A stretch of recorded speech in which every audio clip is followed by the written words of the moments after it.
Con Israel de vuelta a tierra palestina, tenemos la dispersación o la segunda dispersación ya completada. Se nos pasó ponerle el nombre a esta segunda dispersación. Recordemos que la primera le dijimos dispersación babilónica, porque fueron los babilonios o el imperio babilónico el que rodeó y dispersó a Israel. Y esta segunda dispersación, que terminó prácticamente 2000 años después de iniciada, en el 1948, cuando Israel vuelve. Esta segunda dispersación la comenzaron los romanos, por lo tanto, ¿verdad? Se debía entonces la dispersación romana. Tenemos la primera, la dispersación babilónica, y la segunda, la dispersación romana, porque fueron los romanos los que sitiaron Jerusalén, destruyeron el templo y lo pusieron a vivir una cautividad que duró alrededor de 1800 años hasta el 1948. Fíjense, hermanos, cuando termina la dispersación, ¿verdad? O el último elemento de toda dispersación, que es cuando los judíos vuelven. Uno pensará, bueno, van a volver, bueno, y se van a instalar en Palestina, habrán algunos pueblos, qué sé yo, enemigos de ellos, pero como son un pueblo con un llamado de Dios, pueblo de Dios, como lo dicen algunos, o como se hacen llamar los mismos judíos, la Biblia también lo dice, bueno, entonces van a volver otra vez a Palestina, bueno, y van a vivir como todo pueblo, con un pueblo común, ¿verdad? Normal, van a tener una vida normal. Sin embargo, Israel vuelve, pero él vuelve rodeado de ejércitos. O sea, estamos en el segundo punto de toda dispersación, como nosotros le decimos, rodeado de ejércitos. Fíjense que ahora, o sea, Israel está rodeado de pueblos árabes que le son enemigos a muerte, cumpliéndose milimétricamente la palabra del Señor, que Israel estará rodeado de ejércitos. Ese rodeado de ejércitos, en plural, se le podía adjudicar al rodeamiento que le hizo el ejército romano, porque los ejércitos se subdividen en varios ejércitos. De hecho, el ejército romano se subdividía en legiones, pero ahora se le cumple tal cual, o sea, en plural, ejércitos. Israel está rodeado, señores, de naciones musulmanas que le son enemigos a muerte. Entonces, si Israel se encuentra en el segundo punto de toda dispersación, rodeado de ejércitos, eso implica que entonces Israel hizo una ofensa a Dios, y por esa ofensa es que él está rodeado de ejércitos. Recuérdese que las dispersaciones comienzan primero con una ofensa que da pie o da lugar a una dispersación. Entonces, después que son dispersados por los romanos, ellos vuelven rodeados de pueblos enemigos. O sea, el solo hecho de venir o al establecerse, ya Israel está en el segundo punto de toda dispersación, lo cual implica que previo a este segundo punto hubo un primero, ¿verdad? El que da pie a este segundo, que es una ofensa a Dios. Entonces, ¿cuál fue esa ofensa que hizo Israel para que Dios lo entregara a un estado de dispersación otra vez, o una tercera dispersación? Oiga eso. Ahora sí la vamos a nombrar, ¿verdad? Vamos a decirle entonces a esta la dispersación árabe, porque están rodeados de países árabes. Así que tenemos la primera, la dispersación babilónica, la segunda, la dispersación romana, y esta tercera que se está desarrollando, la dispersación árabe. Así que ahora nos toca, hermanos, entender qué fue eso que hizo Israel tan fuerte o tan feo para la cara de Dios, que ahora vemos a Israel después de venir o viniendo de la cautividad o de la dispersación, y se encuentra inmediatamente rodeado de ejércitos en el segundo punto de toda dispersación. Fíjense, habría que ver cuáles ofensas le ha hecho Israel, o le hizo Israel previo al 1948. Y yo creo que la ofensa que el pueblo de Israel le hizo, aún estando en la dispersación, fue venir de una cautividad, pero conformar un estado laico, un estado que no toma en cuenta a Dios. O sea, ese Israel que nosotros vemos, que llegó en el 1948, no es el Israel bíblico. Yo he escuchado muchas personas decir eso, y en eso yo estoy de acuerdo con ellos. Este es un estado laico que inclusive tiene elementos de ateísmo. Oiga eso, un ateo dice que Dios no existe. Imagínese tú, un judío diciendo que Dios no existe. Dígame usted. Entonces, ese estado laico que se rige por leyes laicas, humanas, que tiene a Dios en segundo plano, de por sí es una ofensa a Dios. No es el Israel de la Biblia, que se entienda. Es un estado laico con elementos, rasgos de ateísmo inclusive, oiga eso, totalmente mundano en cuanto al gobierno se refiere, que está manejado por los sionistas. Hay que entender eso porque en Israel hay muchas subdivisiones. Entonces, para mí, mi observación es que ese Estado, la conformación de ese Estado fue una afrenta a Dios, conformarlo de manera laica, sin tomar en cuenta la palabra de Dios o el Señor. A pesar de que ellos vengan a decir, ¿verdad?, de que no, que ellos toman en cuenta a Dios y que es un Estado que está bajo protección de leyes divinas, etcétera, etcétera. Eso es mentira. Eso es mentira. Eso es falso. Ese Estado es laico como son laicos todos los estados del occidente. Sabemos que los políticos usan de muleta la Biblia, eso lo entendemos, ¿verdad? Pues no somos idiotas, no somos estúpidos, y entendemos eso. Entonces va a haber el primer ministro israelita, los primeros ministros israelitas, y que yendo al muro de los lamentos. Usted sabe que los políticos, la mayoría no creen en Dios, olvídese, esos son allá entre los políticos. Vamos a estar claros, que no somos estúpidos. Entonces, fíjense cómo coordina, cómo el pueblo de Israel, el Estado de Israel, llega, se conforma laico, y eso ofende al Señor, y por eso vemos que conformándose el Estado, inmediatamente rodeado de ejércitos. O sea que tenemos el primer punto, la ofensa a Dios, el Estado laico de Israel, el Estado moderno de Israel. Señores, yo he escuchado israelitas decir que ellos confían en la ciencia para resguardarse. Oiga eso, o sea que no está protegiendo la ciencia, según esos judíos. Judíos que de eso de que saben de la Biblia, oiga eso, mencionando a la ciencia y no mencionan a Dios. Algunos sí, pero muchos no. Es más, la mayoría que he escuchado de judíos, quizás ha sido una coincidencia, ¿verdad?, es confiando en la ciencia, ya usted sabe. Oiga qué ofensa. Señores, hay una ciudad en Israel que es una meca del homosexualismo, oiga eso, imagínense. Lo que pasó el 7 de octubre, famoso eso, ¿qué era lo que había ahí? Era una fiesta homosexual que habían ahí, inclusive con imágenes, ya usted sabe, en pleno Israel. Oiga qué ofensa. O sea que Israel está ofendiendo a Dios, por eso están siendo castigados, porque lo que estamos viendo es un castigo. Israel está en castigo, en modo castigo está Israel. Y obviamente que la gran ofensa, parte de esa, es la negación y la ofensa al Señor Jesús.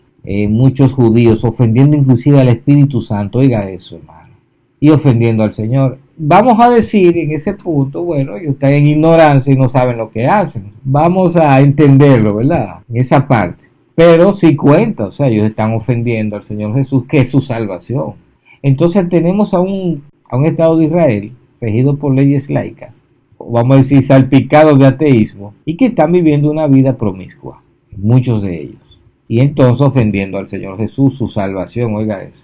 Por eso tenemos a Israel, como decimos en Santo Domingo, cogiendo pela, mi hermano, rodeado de ejércitos. Esa es como la actualidad israelita. Hay que entender otro punto muy bíblico, vamos a decirlo así, y que está relacionado con esta ofensa que Israel le tiene al Señor desde que se instaló como pueblo. El Señor dice en su profecía en la historia de Israel, dice que Jerusalén será hollada por los gentiles, hasta que se cumpla el tiempo de los gentiles. Ven, o sea, que a los israelitas los sacaron de Jerusalén, o sea, de tierra palestina de Israel, y esa tierra iba a estar ocupada por otros pueblos, pero hasta un tiempo. Entonces, pasado el tiempo de los gentiles, ellos iban a volver. Quiere decir que cuando Israel vuelve en el 1948, eso implica que el tiempo de los gentiles ya pasó. O sea, que en el tratamiento del Señor con la humanidad hay dos tiempos, el tiempo gentil y el tiempo de tratamiento con los israelitas. El tiempo gentil, por decirlo así, ¿verdad?, desde cierto punto de vista, entonces ya pasó. Por lo tanto, cuando Israel llega en el 1948, comienza el tiempo israelita, por decirlo así. O sea, el tiempo en el que el Señor va a tratar con Israel para dársele a conocer. En estos 2000 años aproximadamente se nos dio a conocer a los gentiles. ¿Ve? Usted lo busca en la Biblia y puede llevar esa secuencia. Ahora, cuando Israel vuelve, como dice el Señor, entonces va a comenzar el tiempo donde el Señor va a tratar con los israelitas, a dárseles a conocer. Por lo tanto, lo que vemos con Israel a partir del 1948, cuando termina la dispersación, no es más que el tratamiento del Señor Jesús con el pueblo de Israel, dándosele a conocer a ese pueblo. Y esa relación o interacción entre Israel y el Señor será cosa de ellos, ¿verdad? Uno mirará de lejos porque cada uno tiene su relación con el Señor. Ahora le toca al pueblo judío descubrir que Jesús es el Mesías. Y entre los dos tiempos, el tiempo gentil y el tiempo israelita, hay un punto que es determinante entre estos dos tiempos. Y se trata de la resurrección de los muertos. Por lo que es bueno, aunque sea resumidamente, tratar el tema de la resurrección y la interacción entre los gentiles y los israelitas, o el tiempo del tratamiento del Señor con los gentiles y el tiempo de tratamiento del Señor con los israelitas. Fíjense, la resurrección es el evento que nos dice que el Señor ya vino y lo que decreta el último día de la humanidad, básicamente, en términos generales. La resurrección está íntimamente ligada al pueblo israelita y a su relación con el Mesías. O sea que cuando el pueblo israelita, como dice Pablo en el capítulo 11 de Romanos, se le abran los ojos y acepta al Señor, va a haber resurrección de los muertos. O sea que la resurrección de los muertos está ligada a que Israel acepte a Cristo como su Salvador. Y si sucede la resurrección, la resurrección va a ser una sola vez. El que esté con el Señor se irá con el Señor y el que no se quedó. Por lo tanto, hace 2000 años los judíos no podían aceptar a Cristo, porque si aceptaban a Cristo iba a venir la resurrección. Y al suceder la resurrección, entonces ya no iba a haber salvación para nadie. Se habría ido la salvación y desde Jesús lo que hubiese esperado la humanidad sería el fin del mundo físico y no hubiera salvación para nadie. Por eso es que el Señor le ciega los ojos a los israelitas y le abre los ojos a los gentiles y se le revela a los gentiles para que formen parte del pueblo de Dios y participen de la resurrección, que es la salvación eterna, lo que va a darle salvación eterna a los escogidos de Dios, a los hijos de Dios, a la iglesia del Señor. Entonces los israelitas fueron cegados por un tiempo, como dice el Señor. Jerusalén será hollada hasta que se cumpla el tiempo de los gentiles. Ven, entonces ahora viene el tiempo de los israelitas. Por eso estamos en el tiempo del fin del mundo. ¿Por qué? Porque ya estamos cerca del día de la resurrección, es decir, cuando los judíos se les abran los ojos, y al abrirse los ojos y aceptar al Señor, ahí va a venir la resurrección de los muertos. Por eso hay que entender este rechazo de los judíos al Señor, entre muchas cosas, pero es que todo este tiempo ellos estuvieron cegados, no podían ver al Señor, porque si ven al Señor y aceptan al Señor, ocurre la resurrección de los muertos, y todavía no era el tiempo. Ahora ya sí estamos en el tiempo, y el hecho de que que Israel vuelva en el 1948, ya te dice que estamos en el tiempo del tratamiento del Señor con su pueblo para dársele a conocer, y entonces cuando los judíos acepten al Señor, entonces vendrá la resurrección de los muertos, que se menciona en la palabra y la explica Pablo en el capítulo 11 de la carta a los Romanos, así como en la primera de Corintios, en el capítulo 15, Filipenses, Tesalonicenses, etc. Así que, hermanos, en sentido general tenemos eso. A partir del 1948 tenemos a Israel rodeado de ejércitos y en el tratamiento del Señor, donde el Señor se le va a dar a conocer. El Señor está tratando con Israel.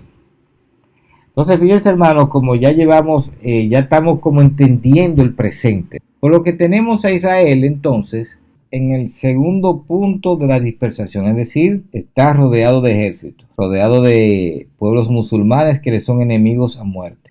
Entonces, ¿qué sigue? Sigue una guerra donde Israel va a perder, como ha sucedido en las dos dispersaciones anteriores. En la babilónica fue derrotado por el ejército babilónico, rodeado y derrotado, y en la romana fue rodeado y derrotado por el imperio romano.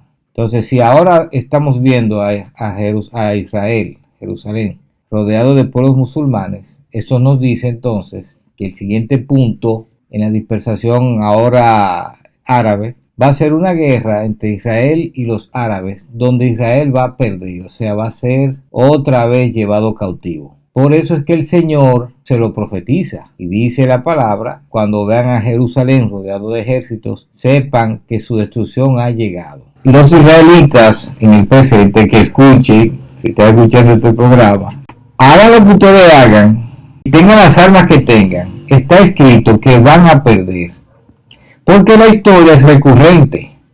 Recuerden que estamos en una recurrencia, que es la base de nuestro análisis.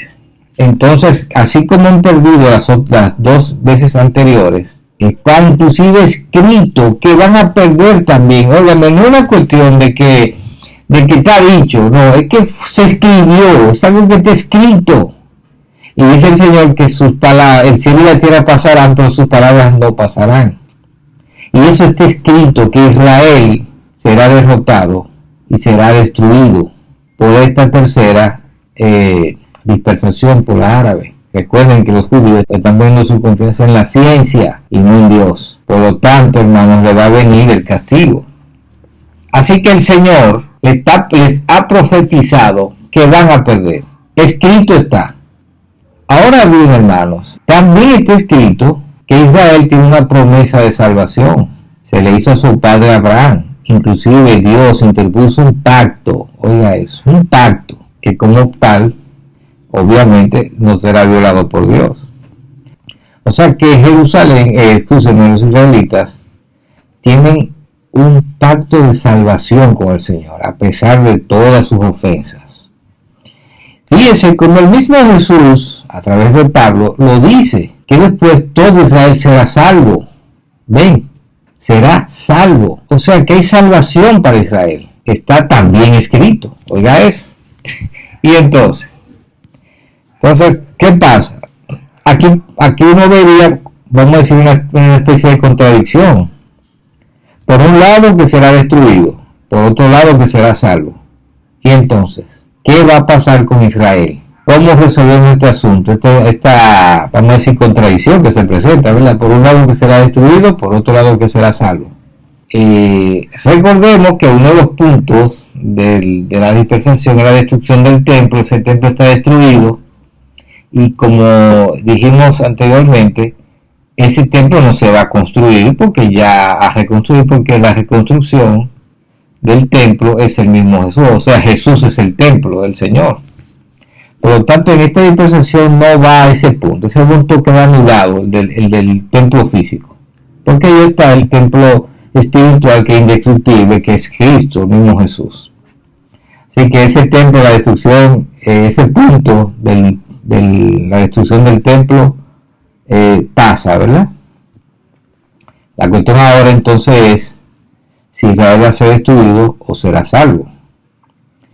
Y entonces el tipo de dispersación que va a experimentar, y entonces el tipo de regreso, ¿verdad? Los otros puntos de toda dispersación. Entonces, ¿cómo se va a resolver este asunto de que Israel será destruido o salvo?